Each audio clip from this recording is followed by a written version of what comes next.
আজকে পূর্ব আগরতলা থানাতে হিসাবে একটা সিক্রেট ইনফরমেশন পান যে কোনো একজন ড্রাগস প্রকিউর করছে আর সেল করছে।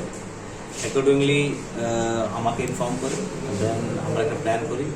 তো আমাদের সাব ইন্সপেক্টর তপন দাসকে দায়িত্ব দেওয়া হয়, সঙ্গে আমাদের পিএসআই আছে অভিরূপ আর ইন্সপেক্টর নুরুন জামাতিয়া, আর আমরা মহিলা থানা থেকে ইন্সপেক্টর এসপি চন্দা, ওনাদের নিয়ে একটা টিম গঠন হয়।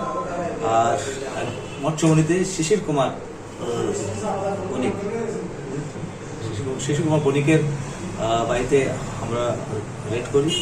তো ওখানে ওনার বাড়িতে ওনার ছেলের বিরুদ্ধেই ছিল আমাদের কাছে ইনফরমেশন, সম্ভবত বণিক। ওনার কাছ থেকে আমরা সার্চ করে এই সাসপেক্টেড ব্রাউন সুগারের আমরা প্রচুর কৌটো পাই, যেটা আপনার সামনে আছে।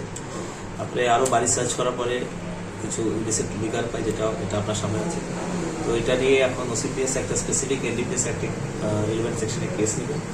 আমরা রিমান্ড চাইবো, রিমান্ড যে জানতে চাইবো যে এই মালগুলো কোথা থেকে প্রকিউর করছে আর উনি কোন কোন পেডলারকে এগুলো বিক্রি করছে, যার থ্রুতে মানে এরিয়াতে এই ড্রাগসগুলো বিলি হচ্ছে। তো জাস্ট এখন প্রিলিমিনারি ইনফরমেশন করা হবে, কালকে কোর্টে ফরওয়ার্ড করে রিমান্ড চাই। কতদিন চাওয়া হবে পুলিশ রিমান্ড?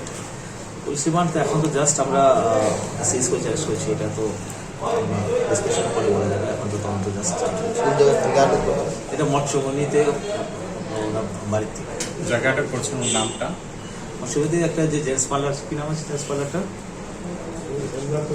নামটা জায়গাটা করছেন নামটা সম্ভবত বণিক, কি সৌম্যব্রত বণিক।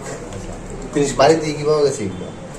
এটা তো ওনার পজিশনে পাওয়া গেছে, কত কোটা হবে স্যার?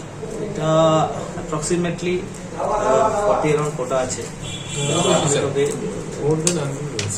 কত আছে কাউন্টিং হয়নি, জাস্ট এসে